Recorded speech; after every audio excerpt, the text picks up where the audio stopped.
And so what are the ingredients we could use for each of these components, right? And so these are various types of vegetables like fruits, right? Veg stock, and types of legumes and such as chickpeas and seaweeds like kombu. Of course, mushrooms like dried ones, and then fresh ones. There's types of milk, right, from non-animal source foods, and things like fermented like rice drink and stuff. And the base sauce, like we call it motodare, and then that's like seasoning to the base stock. And of course, like soy sauce, salt, and miso are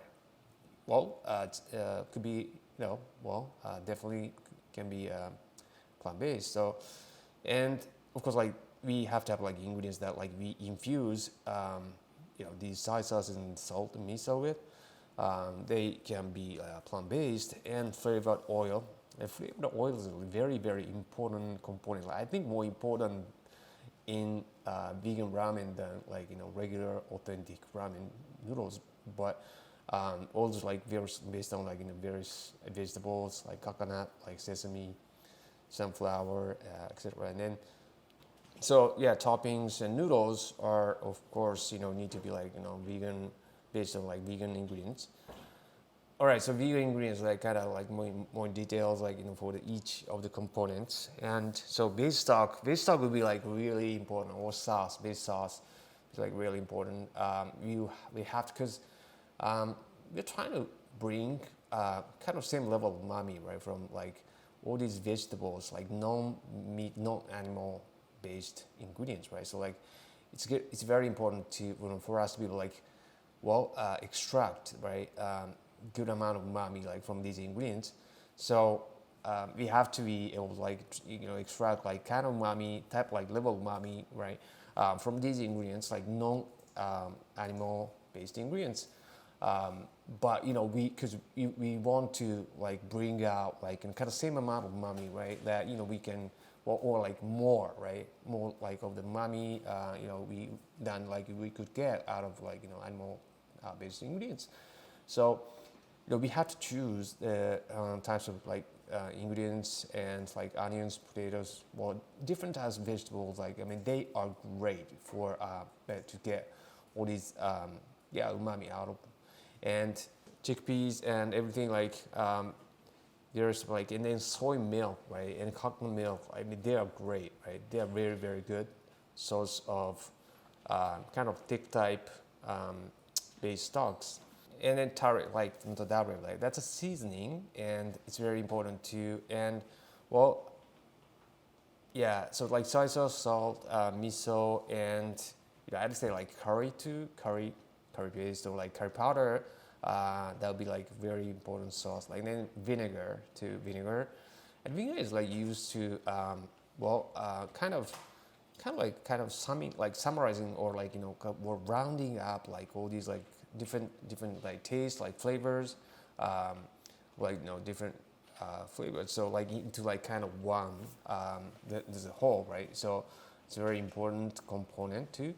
And then infuse the ingredients, right? Certain types like herb, spiced vegetables.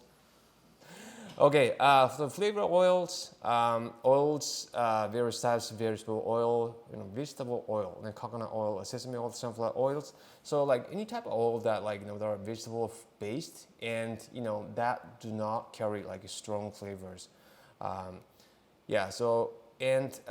Flavoring ingredients, right? Flavoring ingredients like various types of seeds, like vegetables, herb, like garlic, ginger, etc. Right? So these are the three subcomponents for the soup, right?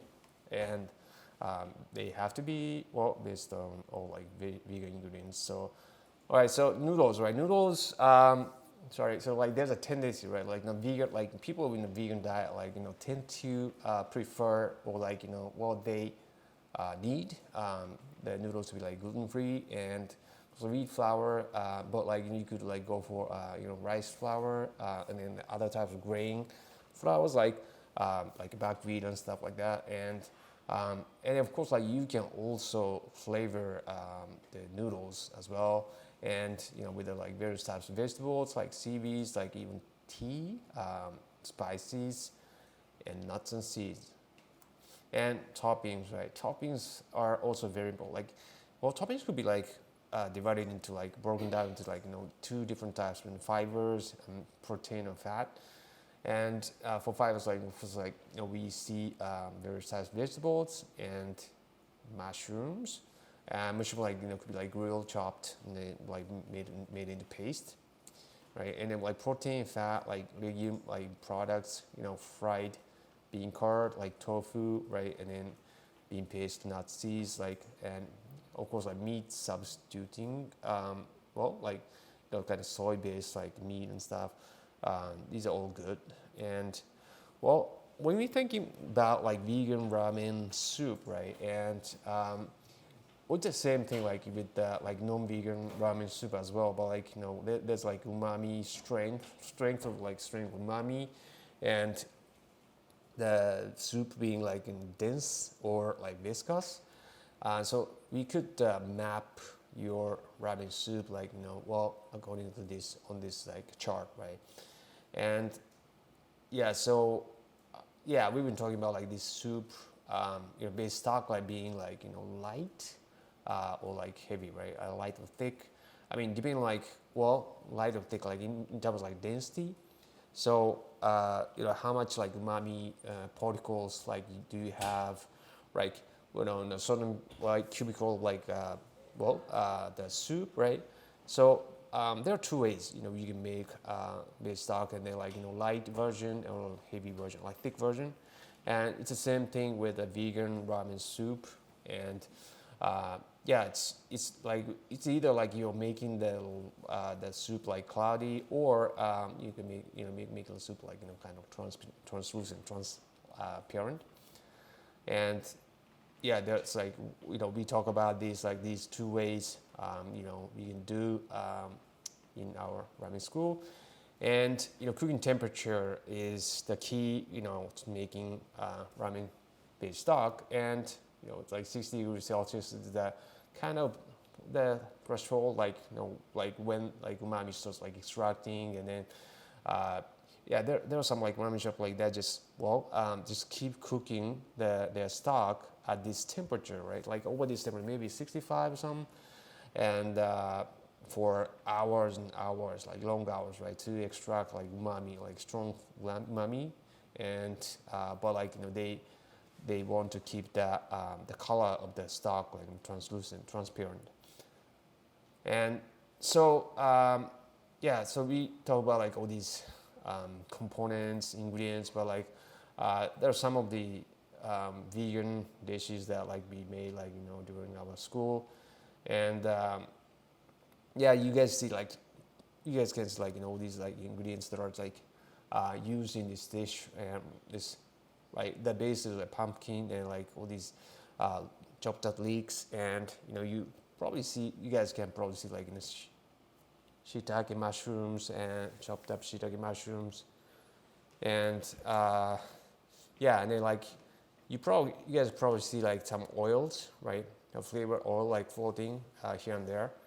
I think they're chili oils and so okay. And the next one is actually the same dish, but we kind of stirred everything. And then the noodles are noodles emerge, right? And then these noodles are actually noodles that are made with squid ink, and so they're black, and they look actually pretty good like in this sauce, right? Different types of like vegan dishes we created like during the our school. And here's another one. And you guys see some fruits, right, on top like as a topping. But can you guys see that like these beans like in kind of behind the avocado? That's natto. And natto, and it's a notoriously kind of stinky fermented soybeans like we have as a kind of household item like in Japan. And some people hate it like to hell, but some people love it. they can live without it. But kind of fermented products, right? Fermented food can be like really good sort of kind of umami driver for like in a vegan ramen. So kind of fermented something like kimchi or something, or kimchi may not be good. Like some of the kimchi may not be good. So this is tsukemen, right? Tsukemen and the dipping sauce like based on like the tomato and the miso and some other stuff. And well, the noodles, you guys may be able to see the noodles like kind of like kneaded with like some other ingredients. And these are like kind of usual stuff that you can have, but you could probably do better on like toppings or like these like ingredients that are like served as sides as well. And okay, so noodles, right? Let me talk about noodles just briefly. And so vegan ramen, usually they can be like gluten-free, and they can be like all this stuff, right? But like, well, the noodle texture is like really important. And well, vegan ramen, like, well, this chart, right? Like vegan ramen could be like kind of close to Hakata ramen and close to the tsukemen dipping noodles. So it could be like thin and hard, or like thick and soft, and somewhere like anywhere in between. So and then of course the noodles, the ingredients for noodles, the flour, water, kansi, and we actually divide the ingredients into like solid ingredients and liquid ingredients. And because like solid ingredients like well, there are other than like wheat flour, like rice flour, than like solid ingredients in the solid ingredients. So some of the grains, different types of grains that we use, like something like it's not vegan, but like egg powder and stuff like that too. The liquid ingredients, water and kanshi and salt and some other things that we actually dissolve in the water before we add it to the flour to make dough.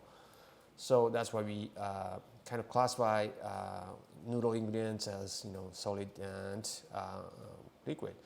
So with flour, the protein is important, ash, the viscosity, and all these values we talk about in our ramen school. But protein hardness and ash, like the color, the higher, the darker the color, the noodles, the viscosity, and that's how elastic the noodles become. That's important.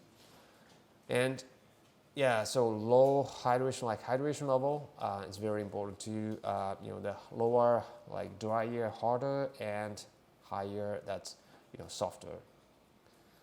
Well, when we talk about water, and we want to have like soft water, and especially when you're cooking the stock or noodles, for reasons that because like hard water like contains like a lot of minerals and magnesium, like calcium, and all these minerals like contained in water kind of interfere with all these ingredients like kanshi, salt, and stuff like that. Like they're all coming out like noodles, right, when cooking to the water. So we want to have like as few of these minerals as possible to when we're cooking noodles or soup, so that we can cook them faster, we can cook them with a better yield.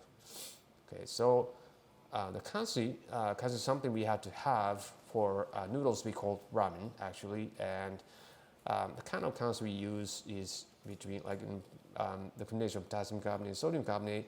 And potassium carbonate hardens noodle texture, and you change the noodle color to like kind of yellow color, like pale yellow, but it has this strong kanshi smell, which I'm sure a lot of people don't like, but like we change that ratio between like this with like potassium carbonate and sodium carbonate depending on the size of the noodles we're making. And because the potassium carbonate like hardens the noodle texture, so we increase the potassium carbonate when we're making like thin noodle to make it hard, and we increase the like percentage like sodium carbonate when we're making thicker noodles to make it soft.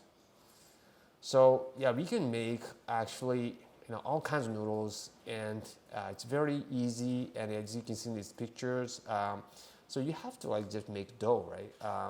Flavor differently, and you can do that like in a mixing process. And yeah, so it's very easy, and it's like walnut noodles, like kale noodles, like the green one is. And then there are certain like ingredients that that the colors change, like something unexpected, right? So like it was pink before, but like when we make the noodles, there's some kind of chemical action with like cancer or something, and then like all of a sudden it's like it looks like it's ugly, like pale greenish, like color, like that's not good to eat. I mean, that doesn't like look delicious to eat, but like it's very easy, like flavoring noodles. Yeah, so please, if you have like certain ingredients you want to try, making noodles, but like please try. And yeah, so we teach all these stuff, like including vegan ramen and everything, like gluten-free, in our ramen school. So if you haven't signed up already, please do that today. And we have now like a basic course available, and so if you guys are interested in, like, just please feel free to check the course. And yeah, we're ready to help you guys to start crafting your own vegan ramen. So let's start making some noodles for our version of vegan ramen.